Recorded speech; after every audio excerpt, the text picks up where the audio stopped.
Let's talk about money. There's a financial principle that my dad taught me when I was very young. I've always lived by it, and it's given me a tremendous advantage in life. That's coming up. I'm David Bird, and this is Good Talk.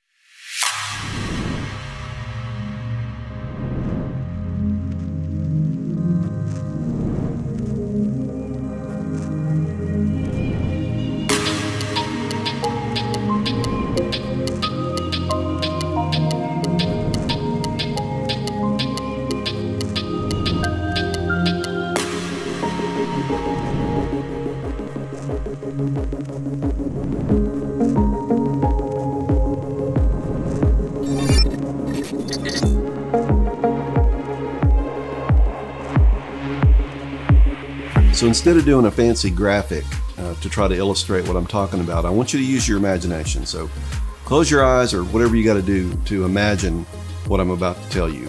And that is your finances, the whole big picture of your finances. Think of it as a bucket, okay? So your paycheck that you get every week, that's money going in the top of the bucket. Any bills that you have regularly, whether that's car insurance, rent, electric bill, those kind of things, that's money going out the bucket.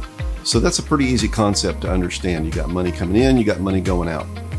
Now, what I want to talk about today is sometimes you have leaks in your bucket that you don't even think about, you don't know about, you're not conscious of it, but money is leaking out of your bucket. One of the main ways that money is leaking out of your financial bucket is through paying interest on money that's borrowed. We're talking about a consumer loan, let's say a store card, a credit card at a store, Visa card. Any of these ways that you can pay for things on credit are eating your money. There are holes in your bucket, your money's leaking out, you got to get a hold of this. Now here's the principle my dad taught me when I was about 5 or 6 years old. He said, son, he said, never borrow money against a depreciating asset. And of course I said, what's a depreciating asset? It's very simple. A depreciating asset is anything that loses value over time. This would be an automobile, a boat, a musical instrument, a toy, any kind of furniture, anything that you buy that loses value over time is a depreciating asset, and you should save up your money and pay cash for it. Do not borrow money on these things. In fact, you really shouldn't even consider getting a loan on just about anything except a home.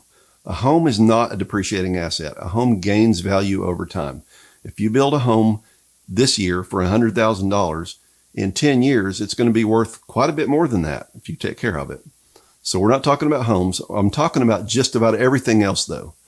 Do not borrow money to buy these things. So take, for example, an automobile. Almost everybody borrows money to buy a car.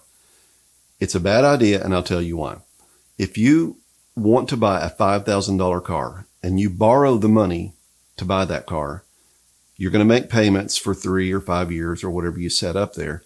By the time you're done making all these payments, you're going to have paid something more like $6,000. That's $1,000 extra that you didn't have to pay. If you just save your money up and pay for the car in cash, you're only going to pay the $5,000 for the $5,000 car. But here's the even stupider thing. This chart shows your monthly payments over time. Now notice there's an orange and a blue bar for each payment. That's because every payment you make is made up of two components, principal and interest. The principal, represented here in blue, is simply how much of your payment is going toward the cost of the item you borrowed the money for to begin with. The orange line shows how much of the payment is going toward the interest. Notice how at the beginning of your loan term, your payments are mostly going toward interest. The bank gets its rent money first. So when your car or boat or whatever is shiny and new, your payments are going overwhelmingly toward the interest. You don't begin paying a significant amount toward the principal until the end of the loan, when your car or boat or whatever is old and busted. Pretty sneaky, right? So the general principle here is be very careful when you borrow money. In fact, don't borrow money is really the point. Trust me, I know all the reasons why people say they have to do this. Well, I have to get a car loan because I can't afford a car. Well, let's stop and think about that for a second. If you can't afford a car, how can you afford to pay $1,000 extra over 3 or 5 years for that car? You can't afford it. Save your money, pay cash. Now, let me tell you this while we're on the subject. if you try to do this that I'm telling you, and pretty much any of the things that I'm going to tell you, you're going to have people come out of the woodwork and say, that's not possible. You can't live your life that way. Well, you can live your life that way. I'm doing it. My dad did it. I have friends that do it. This is possible, and this will give you advantages over the people who don't live this way. This is possible. So you're going to have to determine what kind of person you're going to be for this issue and many others. Are you just going to go with the flow? Are you just going to do the things that everybody else seems to do and say, well, I guess that's just how it has to be? Or are you the kind of person who can stand up and be strong and maybe stand up to a little bit of peer pressure and say, no, I'm going to live my life differently, the way that makes sense. And I'm going to discipline myself to do these things so I can have advantages and so I can have a better life. Don't borrow money against a depreciating asset. Now, I want to talk about a related issue.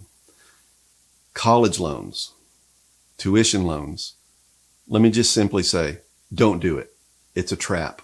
It's a trap. Don't do it. Do not borrow money to go to college. There are ways to pay for college without getting a student loan. You can get grants, make sure your grades are good so you get scholarships.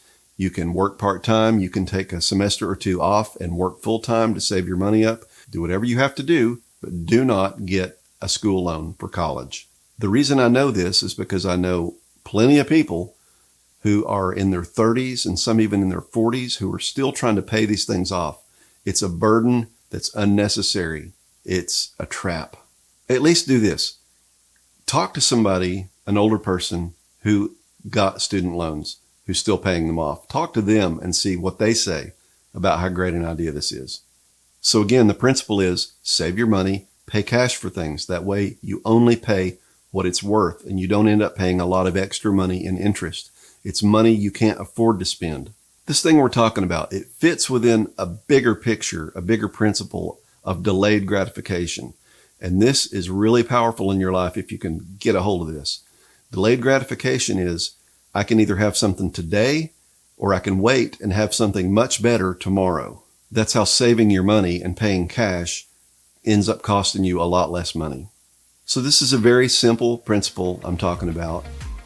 It's simple, but it's difficult. It's hard to do because you're not going to get a lot of support from the culture that you live in. Probably your family and friends are not going to understand if you live your life this way. I get it. But I want to tell you, I've done it. I live my life this way, and I will never ask you to do something or tell you something to do that I haven't personally done and seen the benefit of. I've always applied this principle in my life, and it's given me a tremendous advantage, and I want that for you. Okay, I'd like to hear from you. I care for you. I pray for your success. I hope you found something in this helpful.